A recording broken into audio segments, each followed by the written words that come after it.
পাকিস্তানের রাষ্ট্র কাঠামোতে সম্ভব হয়নি বলে আমাদেরকে মুক্তিযুদ্ধে যুক্ত হতে হয়েছে। আমরা একটা স্বাধীন রাষ্ট্র প্রতিষ্ঠা করেছি। সেই স্বাধীন রাষ্ট্র প্রতিষ্ঠার প্রথম ধাপে আমরা বলেছি সাম্য, মানবিক মর্যাদা এবং সামাজিক ন্যায় বিচার প্রতিষ্ঠা হবে এই রাষ্ট্রের লক্ষ্য। গত 54 বছরে আমরা সেটা করতে পারিনি। আমরা এক কদম এগুলে 2 কদম পিছিয়েছি। আমাদের রাষ্ট্র ব্যবস্থা, আমাদের প্রতিষ্ঠানগুলো গড়ে ওঠেনি।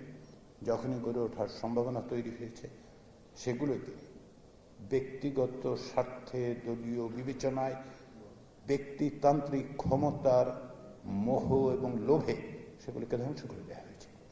যে কারণে আজকে আপনারা যারা প্রশাসনে আছেন, কোনো না কোনো দিন কোনো এক বিকেলে কাজের শেষে আপনাদের মনে হয় যে কাজটা এইভাবে না করতে পারলেই ভালো হতো। এইরকম একটা রাষ্ট্র কাঠামোর স্বপ্ন যেহেতু ছিল এবং যেহেতু বাস্তবায়িত হয়নি, উপরন্তু গত 16 বছর অর্থাৎ 2009 থেকে 2024 পর্যন্ত বাংলাদেশের রাষ্ট্র কাঠামোকে ব্যক্তিতান্ত্রিক করে এক ব্যক্তির হাতে সাংবিধানিক বিধি ব্যবস্থার অধীনে একটি একনায়কতান্ত্রিক শাসন প্রতিষ্ঠিত হয়েছে। তার বিরুদ্ধে মানুষের গণবিস্ফোরণ যার নেতৃত্ব দিয়েছিলেন তরুণরা, তারা আমাদেরকে আরেকবার সেই সম্ভাবনার জায়গায় দাঁড় করিয়ে দিয়েছেন। আমি বলেছিলাম আপনারা দায়িত্ব নিয়েছেন রাষ্ট্রের স্বেচ্ছায়। 2024 সালের গণ অভ্যুত্থানের পরে আমাদের সকলের উপর নাগরিক হিসেবে আরেকটা দায়িত্ব অর্পিত হয়েছে। সে দায়িত্ব আমরা স্বেচ্ছায় নেই অথবা না নিই, বাংলাদেশের নাগরিক হিসেবে এটা আমাদের কর্তব্য। যে মানুষ প্রাণ দিয়েছেন 24-এর গণ অভ্যুত্থানে, 16 বছরের নিপীড়নে, নির্যাতনে, তারা আমাদের উপর এই দায়িত্ব দিয়েছেন। যে মা তার সন্তানকে হারিয়েছে, তিনি আমাদেরকে এই দায়িত্ব দিয়েছেন।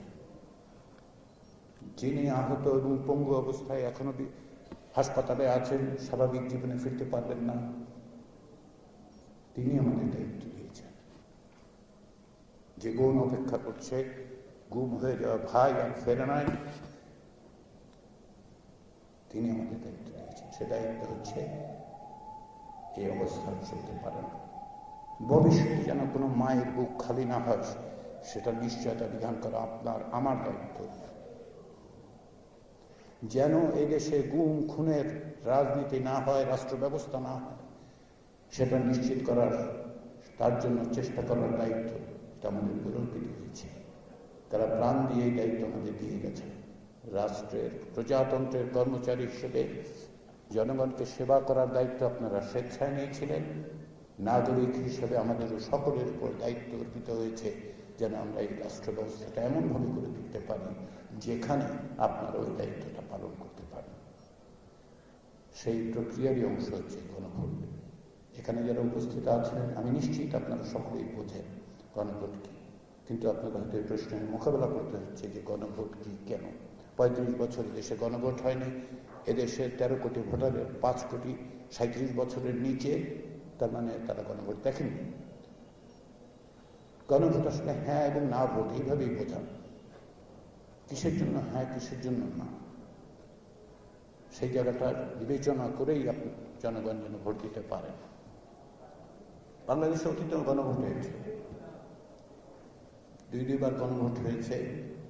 যখন আমরা দেখতে পেয়েছি যে 77 এবং 85 সালে রাষ্ট্র ক্ষমতায় যারা অধিষ্ঠিত ছিলেন তারা তাদের কর্মসূচি উপস্থাপন করে জনগণের কাছে সম্মতি চেয়েছে।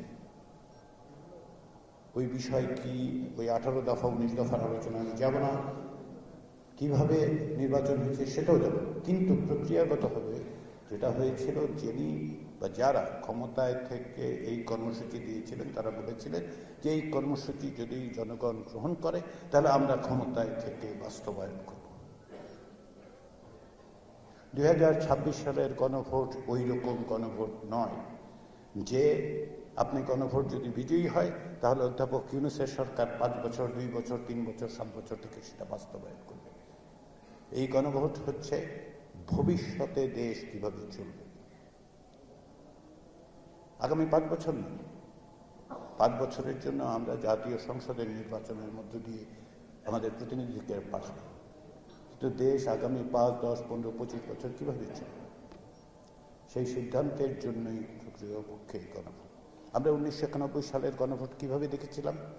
আমরা দেখেছিলাম সংবিধানে এই ব্যবস্থা করা হয়েছে, রাষ্ট্রপতি শাসিত থেকে আমরা সংসদীয় পদ্ধতিতে আসছি, সংসদে পাশ হয়েছে, জনগণের সম্মতি চাওয়া হয়েছে।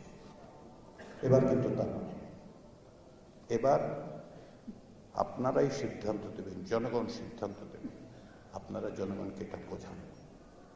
জনগণ সিদ্ধান্ত দেবেন যে যদি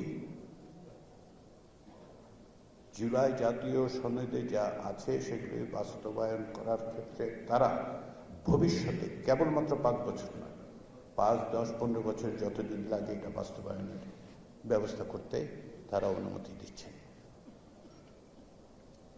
এগুলোর মধ্যে আছেটা কি, যেগুলি নিয়ে আমরা চিন্তা করছি?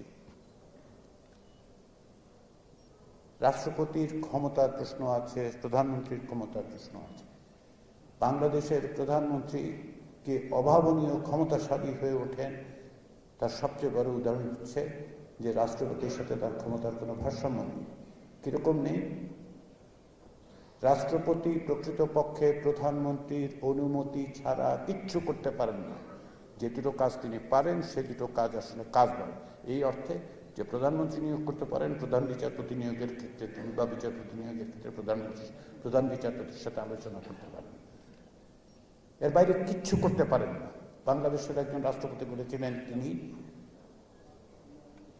মাজার জিয়ারত করা ছাড়া কিছুই পারেন না। আমি শুনে বললাম উনি মাজার জিয়ারতও করতে পারেন না, কারণ ওইটাও সংবিধানে বাধা আছে। প্রধানমন্ত্রীর অনুমতি ছাড়া তিনি কিছু করতে পারবেন না। একজন আমাকে এখানে প্রশ্ন তুলেছেন, জানতে চেয়েছেন যে নির্বাচন কমিশন, পিএসসি বিরোধী দলের সাথে কিভাবে তৈরি হবে। জুলাই জাতীয় সনদে রাজনৈতিক দলগুলোর সাথে আলোচনার ক্ষেত্রে অধিকাংশ দলের ঐকমত্য হচ্ছে এই যে এখন যেই ব্যবস্থায় নির্বাচন কমিশন নিয়োগ হয় তার বদলে সংসদের অভ্যন্তরে একটি কমিটির মাধ্যমে নির্বাচন কমিশনের সদস্যদের নিয়োগের প্রক্রিয়াটা তৈরি করা হবে। ওই কমিটিতে বিরোধী দল এবং ক্ষমতাসীন দলের সদস্যরা থাকবেন এবং বাইরের সদস্যরাও থাকবেন যারা নিরপেক্ষ। এখন যে পদ্ধতি তাতে বলা হয় রাষ্ট্রপতি নির্বাচন কমিশন নিয়োগ দেন, কিন্তু আসলে তিনি দিতে পারেন না। এই সংবিধান তাকে অ্যালাউ করে না, তাকে প্রধানমন্ত্রীর সাথে কথাই বলতে হয়। আপনি জিজ্ঞাসা করবেন, সাধারণ লোক আপনাকে জিজ্ঞাসা করবে যে পিএসসি যদি স্বাধীন হয় তাহলে আমার লাভটা কি? ঢাকায় একটা পিএসসি আছে, আমি নাটোরে থাকি, সেই পিএসসি স্বাধীন হইল না হইল আমার কি যায় আসে? যায় আসে আপনার সন্তান যেন সমতার ভিত্তিতে যোগ্যতা থাকলে প্রতিদ্বন্দ্বিতা করতে পারে সরকারি চাকরির জন্য, সেই ব্যবস্থাটা এখন নাই। গত সরকারের একজন উচ্চপদস্থ ব্যক্তি বলেছিলেন যে আপনারা পরীক্ষাটা দিন ছাত্রলীগ কর্মীদেরকে, বাকিটা আমরা দেখব। তার মানে হচ্ছে সকলের সুযোগ নেই, সেটা নাটোরের হোক, সিরাজগঞ্জের হোক কিংবা বগুড়ার হোক। একজন কৃষকের সন্তান, একজন শ্রমিকের সন্তান, একজন মধ্যবিত্তের সন্তান, তাহলে আমার সন্তানের জন্য, আপনার সন্তানের জন্য ভবিষ্যতে সরকারি চাকরিতে সকলের সমান সুযোগের ব্যবস্থাটা কি? সেটা হচ্ছে এমন একটা ব্যবস্থা করা যেখানে পিএসসি স্বাধীনভাবে মেধা এবং যোগ্যতার ভিত্তিতে চাকরির ব্যবস্থা করতে পারবে। সেই ব্যবস্থাটা করা খুব জরুরি এই কারণে যে অন্যথায় আপনি যে রাষ্ট্রের কথা বলছেন সেই রাষ্ট্র যেখানে ক্ষমতাসীনরা তাদের ইচ্ছা অনুযায়ী প্রভাবিত করবে সেটা আপনি বন্ধ করতে পারবেন না।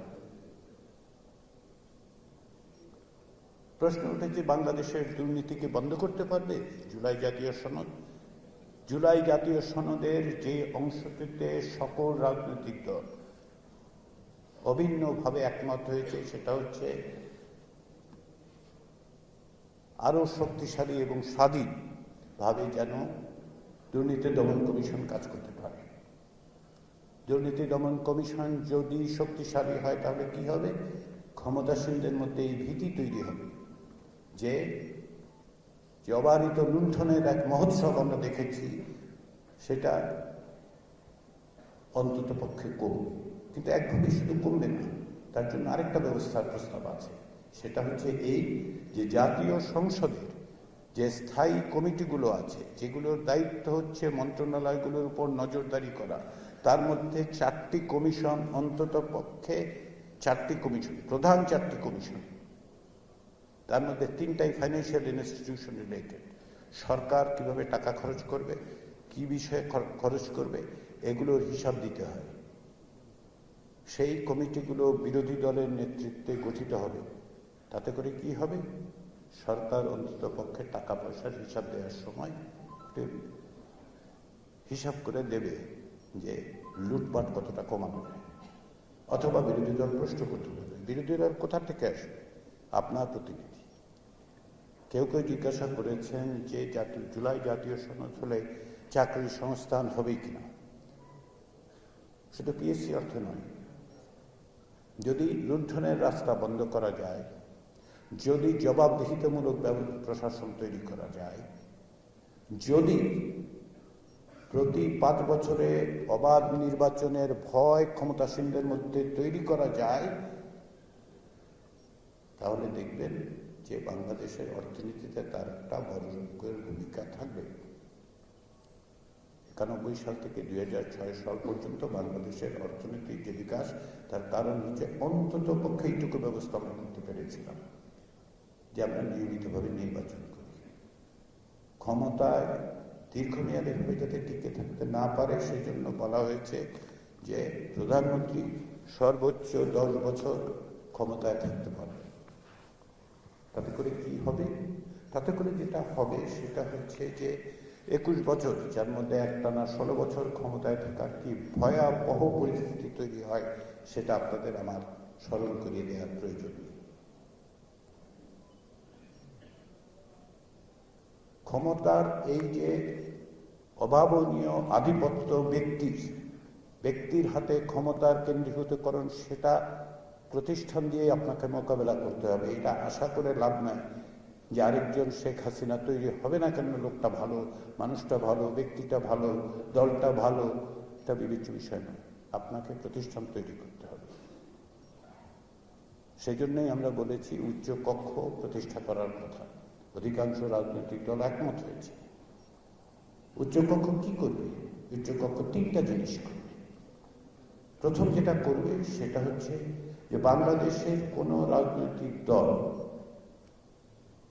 যাতে করে এককভাবে ইচ্ছা অনুযায়ী কেবল 2/3 আসনের জোরে সংবিধান সংশোধন না করতে পারে। 17 বার সংবিধান সংশোধিত হয়েছে। সংবিধান সংশোধন করে আমাদের ভোটের অধিকার কেড়ে নেওয়া হয়েছে। প্রশ্ন করার সমস্ত রাস্তা বন্ধ করে দেওয়া হয়েছে। বিচার বিভাগকে প্রভাবিত করার জন্য ষোড়শ সংশোধনের মতো ভয়াবহ জিনিস পাশ হয়েছে। এটা বন্ধ করতে হবে। তাহলে কিভাবে? উচ্চ কক্ষ হলে কিভাবে বন্ধ হবে? আমরা বলছি 2/3 জোরে। আপনি 2/3 আমাদেরই তো প্রতিনিধি, তো তারা 2/3 সংখ্যাগরিষ্ঠতায় তারা একটা সংশোধনী পাশ করতে পারবেন নিম্ন কক্ষে। কিন্তু উচ্চ কক্ষে অন্তত পক্ষে 100 জনের মধ্যে 51 জনের সমর্থন লাগবে। এই 51 হিসাবটা কোথায়? Simple majority. কিন্তু তার চেয়ে আরেকটা হিসাব আছে। হিসাবটা হচ্ছে এই, বাংলাদেশে এই পর্যন্ত কোনো অবাধ, সুষ্ঠু, গ্রহণযোগ্য নির্বাচনে কোনো রাজনৈতিক দল 50% ভোট পায়নি। তাহলে কি দাঁড়াবে? 42-43% যদি পায়, 100 জনের মধ্যে তারা পাবে কত? 43টা সিট। কারণটা কি? আমরা বলছি এটা হবে সংখ্যানুপাত। কঠিন শব্দ আপনাদের জন্য নয়, আপনারা যাদের কাছে যাবেন তাদের জন্য এই ভয়াবহ সংখ্যানুপাত। সংখ্যানুপাতের এত কঠিন শব্দের ব্যবহার দরকার নেই। আপনার ভোটের হিসাব হবে। কিভাবে হিসাব হবে? এই জায়গায় হচ্ছে দ্বিতীয় প্রশ্নটা, যে যখনই আপনি সংবিধান সংশোধন করতে যাবেন, তখন আপনি ধরেন 42টা সিটও আপনার আছে, 45টা সিট আছে, 48টা সিটও যদি থাকে, 3টা লোক লাগবে। এই 3টা লোক কোথা থেকে আসবে? বিরোধী দল থেকে আসবে, তাই তো? আপনি যদি জাতীয় প্রয়োজনে একটা সংশোধনী করতে চান, সংবিধান তো ঐশীবাণী নয়, সংবিধান তো ধর্মগ্রন্থ নয় যে সংশোধন করা যাবে না, করতে হতে পারে, প্রয়োজন, মানুষের প্রয়োজনেই করতে হবে। তো কেন করব? আমার জন্য, দলের জন্য, ব্যক্তির জন্য, নাকি মানুষের জন্য? যদি মানুষের জন্য যদি আপনি করেন, তাহলে আপনি 3টা লোক পাবেন না কেন? আপনাকে কনভিন্স করতে হবে। আপনি এমন ব্যবস্থা, এমন সংশোধনী করবেন না যেটা 3টা লোক আপনার জোগাড় করতে পারবেন। এটা হচ্ছে 1 নম্বর। 2 নম্বর কি? 2 নম্বর হচ্ছে ওই যে সংখ্যানুপাত। বাংলাদেশে প্রচুর রাজনৈতিক দল 4-5% ভোট পান, তো তারা তো আপনাদের ভোটই পান, আমাদের ভোটই পান, তো আমাদের প্রতিনিধিত্ব কোথায়? তারা তো আসলে কোনো আসন পাবেন না, নিম্নকক্ষে পাবেন না। কারণ হচ্ছে আপনার সংখ্যাগরিষ্ঠতা লাগবে। আমি সারা দেশে যদি 5% ভোট পাই, এই যে 5% ভোট যারা দিলেন তাদের কথা আমরা শুনবই না, একেবারেই শুনবো না। তারা কি এদেশের নাগরিক নয়? তাদের ভয়েস কি থাকতে পারবে না? পারার উপায়টা কি? তাদেরও প্রতিনিধি উচ্চ কক্ষে থাকবে। থাকলে কি হবে? আপনার যে মত সেটা তারা বলতে পারবে। বিভিন্ন দলের উপস্থিতিটা তৈরি হবে। এই যে সকলের প্রতিনিধিত্ব করার ব্যবস্থা, এমনকি যারা একেবারে সংখ্যালঘু ভোটের বিবেচনা, সেটা আপনারা নিশ্চিত করতে হবে।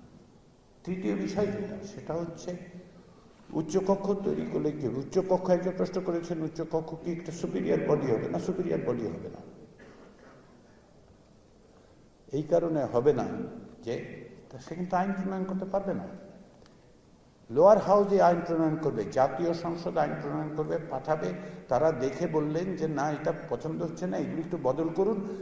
নিম্নকক্ষে আসলে নিম্নকক্ষ যদি আরেকবার পড়ে বলে যে না, আমরা ঠিকই আছি, বা আমরা এইটুকু পরিবর্তন করব, সেটাই যথেষ্ট। কিন্তু একটা জায়গায় একটা গুরুত্বপূর্ণ ভূমিকা উচ্চকক্ষে থাকবে, সেটা হচ্ছে রাষ্ট্রপতি নির্বাচন।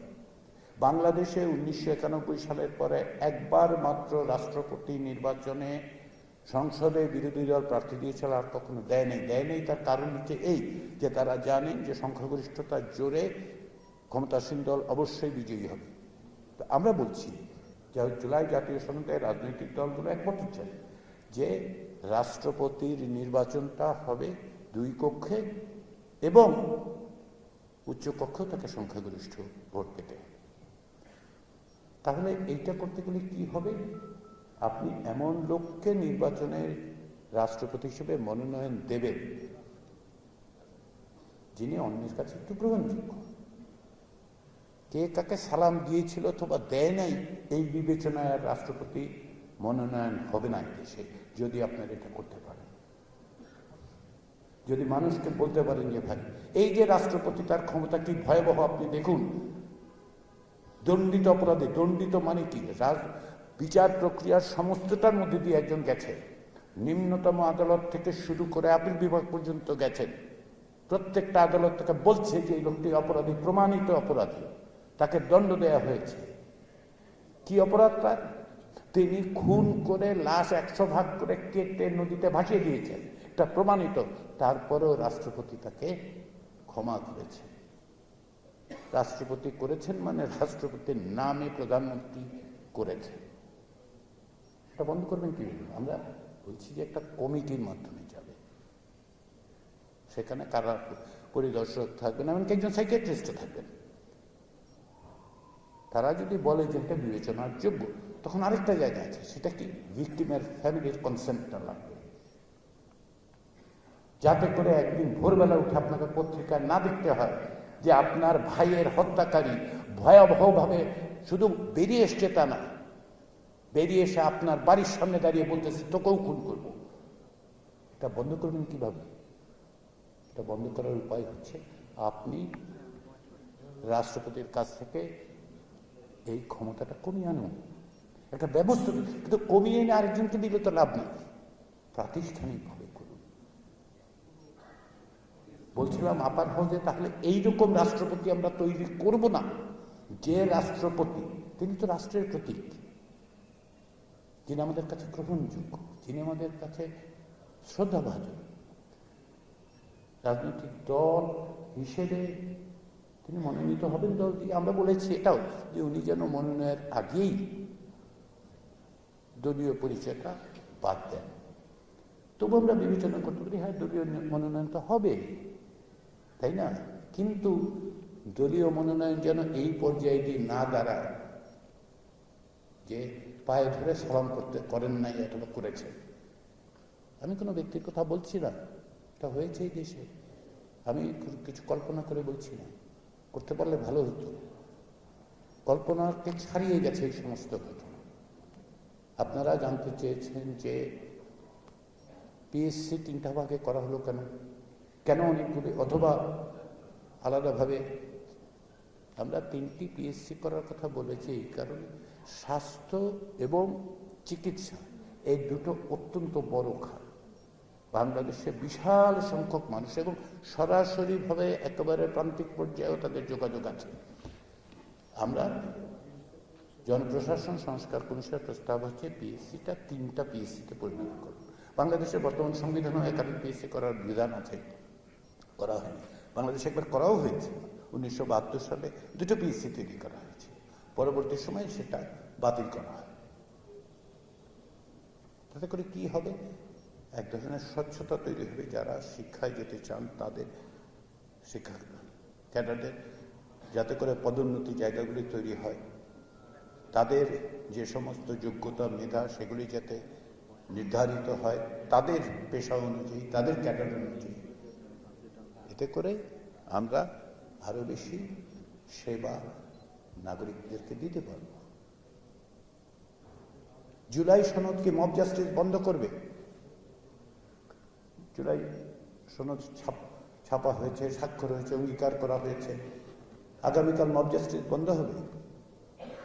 আগামীকাল মব জাস্টিস বন্ধ হবে না যতক্ষণ পর্যন্ত আইন শৃঙ্খলা পরিস্থিতির উন্নতি হচ্ছে এবং রাজনৈতিকভাবে মব জাস্টিসকে উৎসাহ দেওয়া বন্ধ করা হচ্ছে। তো তাহলে জুলাই সনদ করে আমার লাভটা কি? লাভটা হচ্ছে এই, জুলাই সনদের অন্যান্য বিধিবিধান, যেমন বিচার বিভাগের যখন আপনি স্বাধীনতা তৈরি করতে পারবে, ইন্ডিপেন্ডেন্ট সেক্রেটারিয়েট হবে, প্রধান বিচারপতি নিয়োগের ক্ষেত্রে রাষ্ট্রপতির মুখোমুখি হতে হবে না, বিচারপতি নিয়োগের ক্ষেত্রে মেধা এবং যোগ্যতা বিবেচিত হবে, দলীয় আধিপত্য, দলীয় আনুগত্য বিবেচিত হবে না, তখন বিচার বিভাগ এবং স্বাধীন অ্যাটর্নি সার্ভিস তৈরি হবে। তখন কি হবে? তখন তারা এগুলির ব্যাপারে শক্ত অবস্থান নিতে পারবে। কাল কি হবে না? জুলাই জাতীয় সনদ কোন পার্টির ম্যানিফেস্টো নয় যে এই নির্বাচন আমাদেরকে ভোট দিন।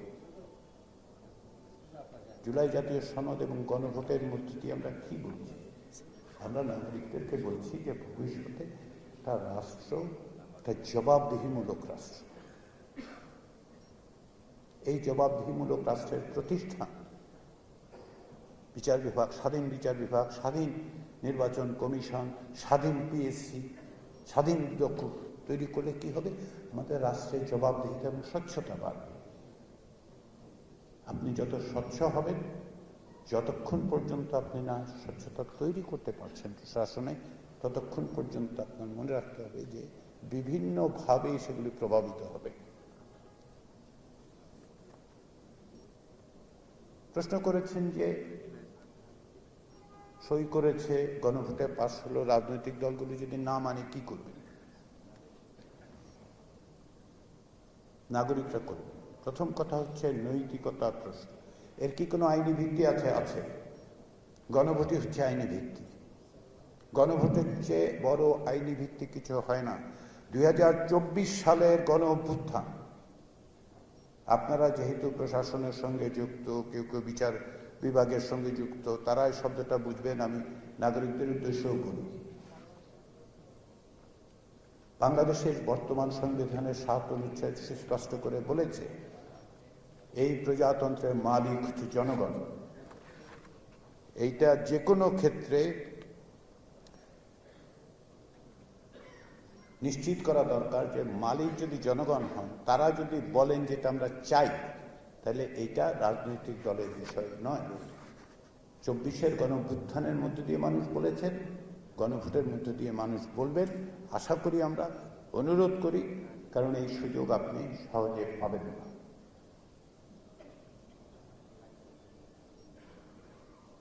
পৃথিবীতে 3 ধরনের নির্বাচন হয়। একটা হচ্ছে আমরা বলি স্ট্যাটাস কো নির্বাচন, যা আছে তাই থাকবে, আমরা জানি। সিঙ্গাপুরের প্রতিবারের নির্বাচন আমরা জানি, যা আছে তাই থাকবে। কোথাও রেফারেন্ডাম মতো নির্বাচন হয়, আমরা ওই সরকারকে ক্ষমতায় রাখবো কি রাখবো না। ব্রিটেনে লাস্ট টাইম তাই হয়েছে। আর কিছু হচ্ছে ফাউন্ডেশনাল ইলেকশন, একেবারে ভিত্তি তৈরি করে। 2026 সালের নির্বাচন সেরকম। এবং এর মধ্য দিয়ে গণভোট পাশ হলে সংবিধান সংস্কার পরিষদ তৈরি হবে, যার এই ক্ষমতা থাকবে, যেটা আদালতে প্রশ্ন করলে যে কেউ আইনিভাবে এটা মোকাবেলা করতে পারে যে কিসের জোরে ত্রয়োদশ জাতীয় সংসদ, যা সংবিধান সংস্কার পরিষদ এই পরিবর্তনগুলো করেছে, এটা তাকে ব্যবস্থা করতে হবে। এই গণভোটের মধ্য দিয়ে আপনি সেই ক্ষমতাটা স্থায়ী আইনিভাবে ত্রয়োদশ সংসদকে দিচ্ছেন।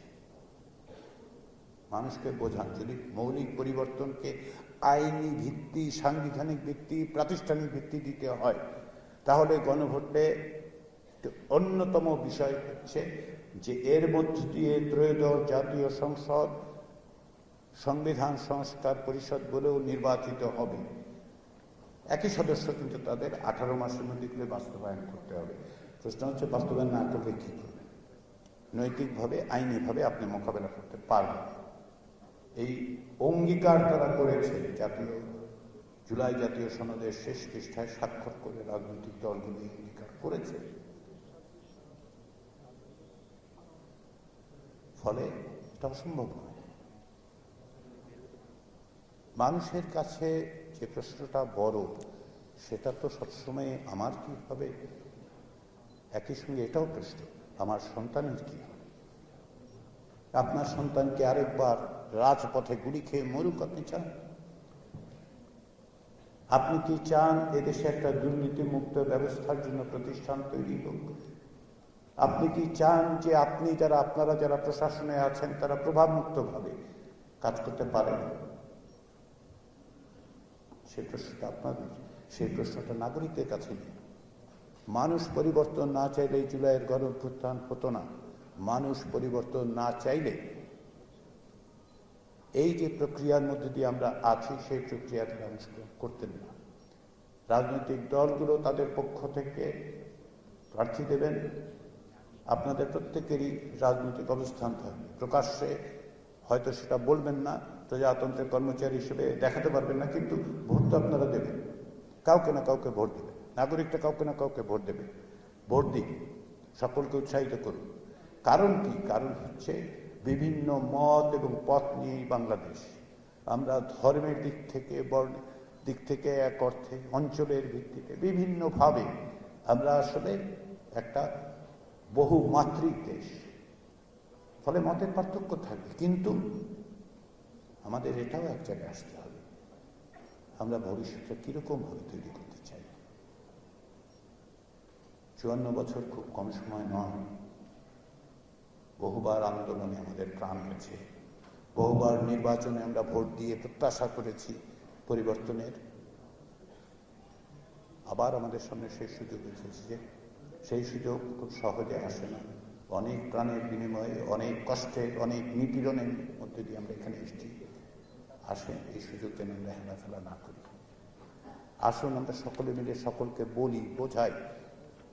তারা প্রস্তুত হয়ে আছেন, আমি বিশ্বাস করি, আমি নিশ্চিত মানুষ পরিবর্তনের জন্য প্রস্তুত হয়ে আছে। তাদের দরকার একটি পথরেখা। রাজনৈতিক দলগুলোর ঐকমত্যের ভিত্তিতেই আসলে জুলাই জাতীয় সনদ অধিকাংশ ক্ষেত্রে তৈরি হয়ে। গণভোটের ব্যাপারে রাজনৈতিক দলগুলো কি বলল না বলল, তার সবচেয়ে বড় কথা হচ্ছে যে সমস্ত বিষয়ে রাজনৈতিক দলগুলোর মধ্যে কোন রকম ভিন্ন মত ছিল না, সেটা হচ্ছে গণভোট। কোন রকম ভিন্ন মত ছিল না। তারা তাদের নিজের প্রচারের কারণে হয়তো কেউ কেউ খানিকটা মৌনতা থাকবে, খানিকটা দ্বিধা থাকবে, থাকতেই পারে। তারা তো ক্ষমতায় যাওয়ার জন্য তাদের প্রার্থীদের কথা বলবে। তা আপনারা কার কথা বলবেন? আপনার তো একজন প্রার্থী না, আপনি তো দল নয়, আপনার জন্য তো দেশ। সেই দেশের জন্য বলুন। সেটাই হচ্ছে গণভোট। সেটাই হচ্ছে হ্যাঁ না। কেউ কেউ আমাকে প্রশ্ন করে, দলের তো প্রতীক থাকবে, গণভোটের প্রতীক কি? গণভোটেরও প্রতীক আছে, সেটা হচ্ছে টিক চিহ্ন। দলের যেমন প্রতীক আছে, গণভোটের প্রতীক আছে। সবাইকে বলুন গণভোটের প্রতীক টিক চিহ্ন, ভোট দিন সেখানে। আসুন আমরা সকলে মিলে চেষ্টা করি। সাফল্য অবশ্যই অর্জিত হবে। সবচেয়ে বড় জিনিস হচ্ছে ভবিষ্যতে অগ্রগতি অর্জনের পথ উন্মুক্ত হবে। যে কারণে আমরা বলেছি, দেশের চাবি আপনার হাতে, দরজাটা খুলুন। সামনে অপরিমেয় সম্ভাবনা আমাদের সামনে দাঁড়িয়ে আছে। আমরা ভিন্ন ভিন্ন মত থাকি।